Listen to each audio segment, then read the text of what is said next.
Bismillah ar-Rahman ar-Rahim. In the name of God, most beneficent, most merciful. This world in which we live is one that's filled with so many distractions, so many things to keep us away from what's important. And Islam shows you how to get around these things and how to keep them from putting you in a state of mind where you want to commit suicide. I mean, why would things be so bad in a person's life they want to kill themselves, take their own lives?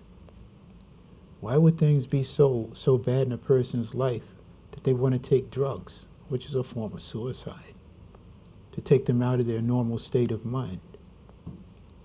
Is the world really that bad? It's a beautiful world we live in.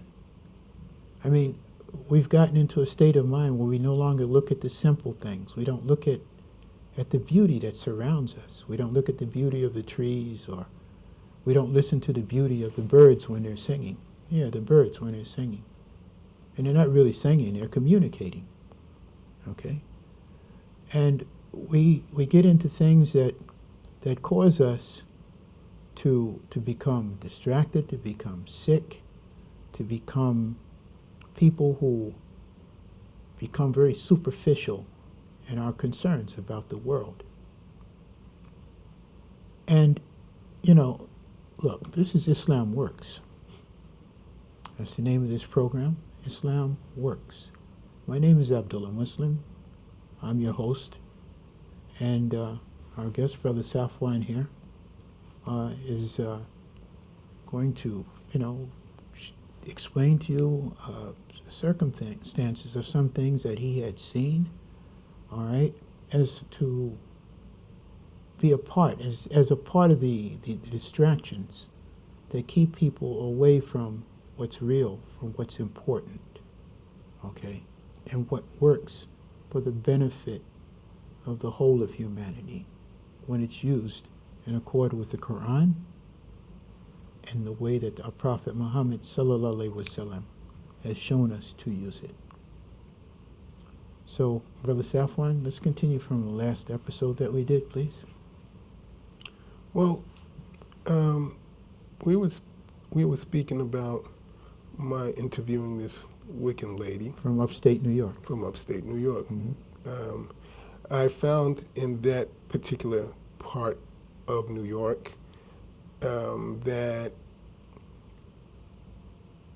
the rural parts of the country, of where we, in the United States, I found that the more open spaces are where you'll find a larger community of witches, less Muslims, more witches. And, I put it together, that's where, wherever the jinns live, they're worshipped by people, right? So in those large, those open areas like that, when we speak about jinn, okay, we're mindful that Allah tells us about them in the Quran, and He says also they're believing jinn. Yeah. Okay. Yeah. They're jinn that believe in Allah. Yeah. Okay. In fact, if it's okay, all right, I want to read Surah Nas, all right, which also speaks about the jinn, okay, to kind of give our audience, our viewers, a more complete understanding of what we are trying to talk about. Okay, that's Surah 114. Yes, the last surah. Last surah in the Quran.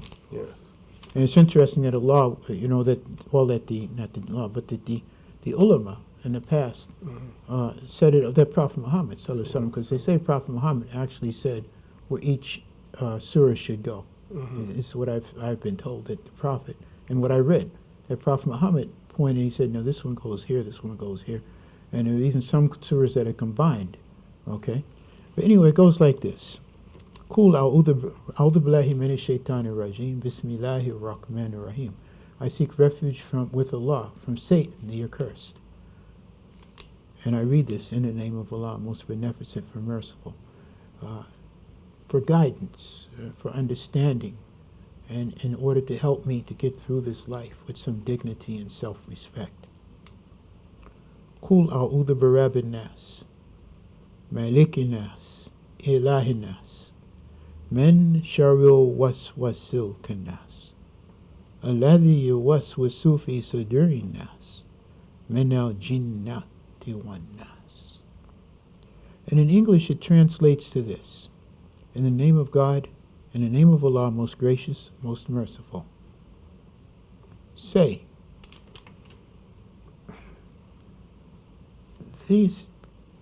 each one of these ayats, verses, surahs, okay, chapters, were revealed when a certain thing was going on, something was going on. This particular surah was one of the surahs that were revealed when someone had actually started using magic against Prophet Muhammad. I'm not going to go any deeper than that. I know the story, but we're limited to 20 minutes. Okay? So, in the name of God, most gracious, most merciful, say, I seek refuge with the Lord and the cherisher of mankind, the king or ruler of mankind, the God or judge of mankind, from the mischief of the whisperer of evil, who withdraws after his whisper, who whispers into the hearts of mankind, among jinn and among men. I am not a scholar of Islam. I'm a practitioner. I'm a Muslim. I'm someone whose understanding of this book, the Holy Quran, is incomplete. But it's enough that for the last 50 years, it's kept me out of trouble. Reading it in English has kept me out of trouble. And it's been that way for literally hundreds of millions of us. You know, our numbers are not small. And the reason, if we are protected, which I believe I am of those who are, is because of our sincerity in serving Allah. So my understanding, and the reason I'm saying that is because my understanding is that one of the characteristics or the abilities of the jinn is that they live in what we call another dimension.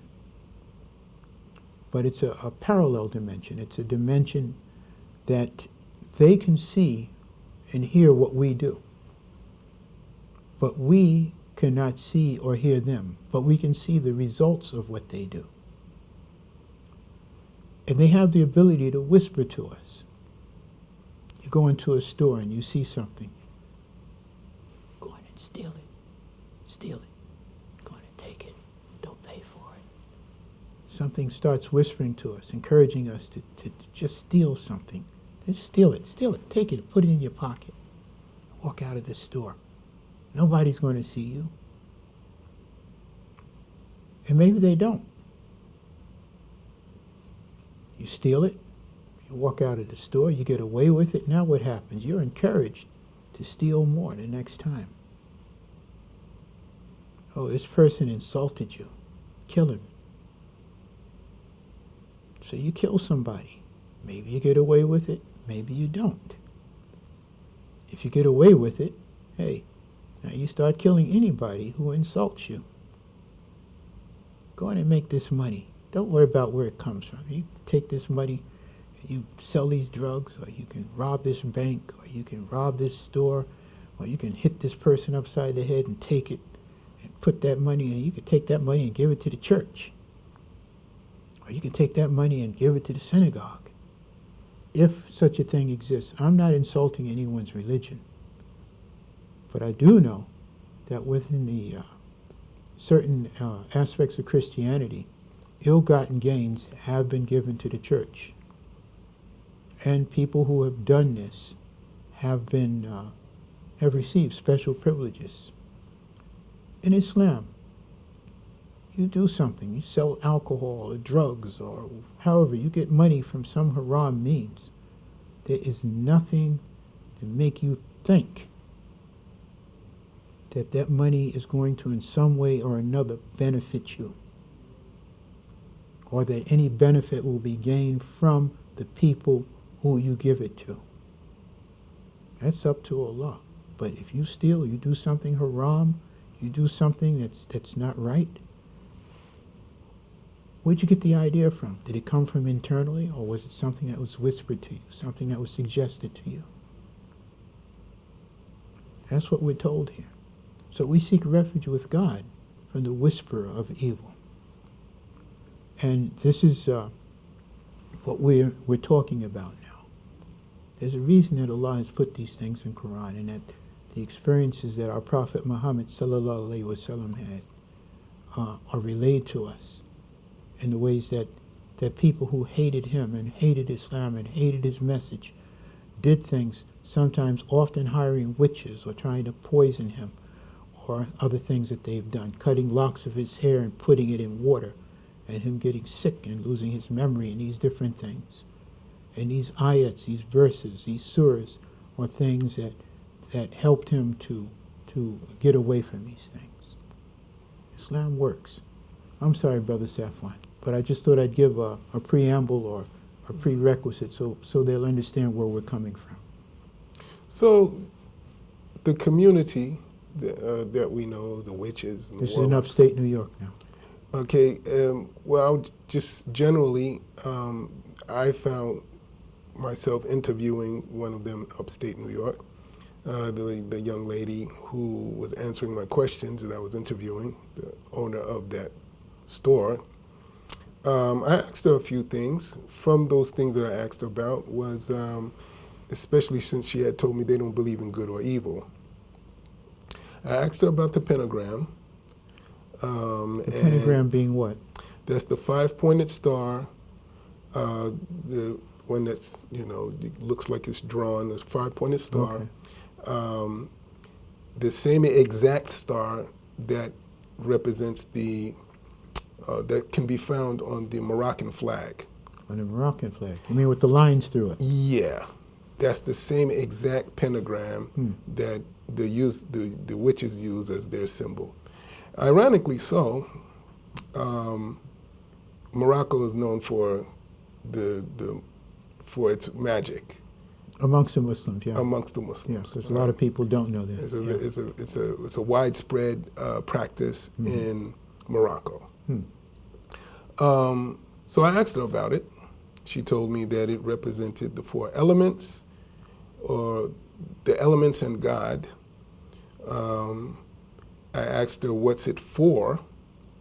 And before she answered the question, she said, good question. So when she told me it was a good question, I thought to myself, okay, here's a liar that I'm talking to. And why should I even believe that she's telling me the truth fully when the people of the truth, Allah told me, are the Siddiqeen. They happen to be the scholars of Islam. All right, so they're the opposite. And it was during this conversation that I realized that the opposite of the witches are the Muslims. We're just the exact opposite. They worship Shaitan. We worship Allah, who created Shaitan. Do we worship the angels? No, we don't worship the angels. We do not worship mankind. We do not worship stones, rocks, trees. Okay. What about the jinn? We do not worship the jinns. The jinns themselves, from amongst them, like humankind, have their own free will. Okay, so that means we only worship the Creator. Only worship the Creator now, of all that exists. The next question, I know the answer, but I'm asking you because this is something that was put to me by the Satanists that I talked to. Okay, why would God allow such things to exist? It's from his infinite wisdom. Okay. It's from his infinite wisdom. He's created heaven and hell, and he's created everything in the opposites. And this life is like a middle passage. It's like we're on our way to something. Well, definitely, when he created Adam and Eve, it's from his infinite wisdom, and he created them like he created us all from them to worship him, right? And for the purpose of worshiping him, he also created bad so that those who do worship him willingly can do so out of their own free will and not being forced. So he gave us an intellect so that we can use this intellect to turn away from bad and turn to him for salvation, to get to that heaven that he's created for those who obey him, and stay away from the hell from like those who are destined to it, destined for it, to stay away from the hellfire. I understand. Yeah. In the next life. In the next Okay. life. Yeah. You know, the things that you're talking about, you know, like a lot of the movies that they show, all deal, not all, but a great many of them deal with some type of supernatural power, some type of supernatural creatures, or some type of supernatural aspect of the human thought processes. All right, wherein we have the ability to do things, to, you know, to hold our hand up and call the lightning, or you know, these different things. And I remember one time when I was in the 6th grade, one of my, they used to have these classes called religious instructions. I did not go to a religious school. It was a public school, but they, on Fridays, the Catholic children would go one to one, you know, to their religious instructions, and Jewish children would go to their religious instructions.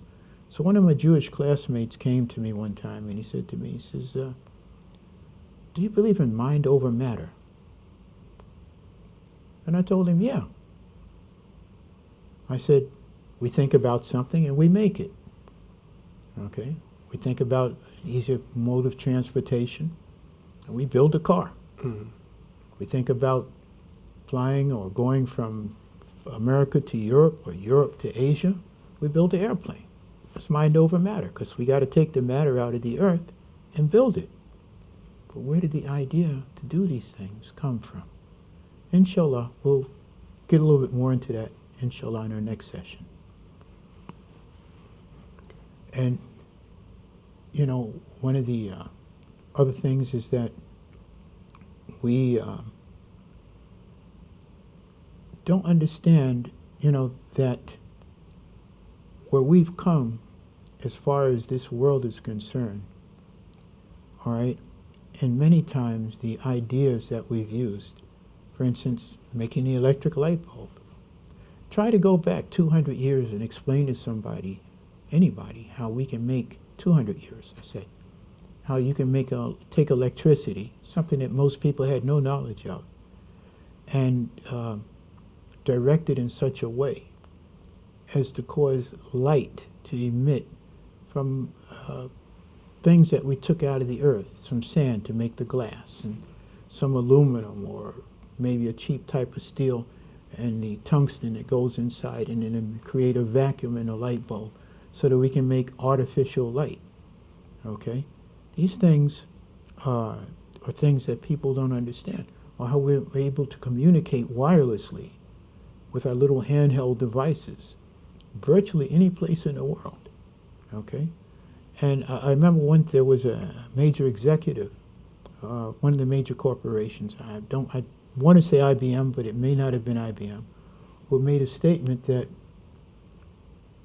anyone, when you take the different aspects of technology that we have, and you combine it in such a way that it works, it could be conceived as a type of magic. Okay? But there's another type of magic, okay, that comes about, all right, without using matter, so to speak, okay, but as a direct result of thought processes and calling on the jinn to help. And, you know, inshallah, we may talk a little bit more about that in the next episode. Okay? And maybe get a better idea as to how Islam works to protect us from the attraction that these things hold for us.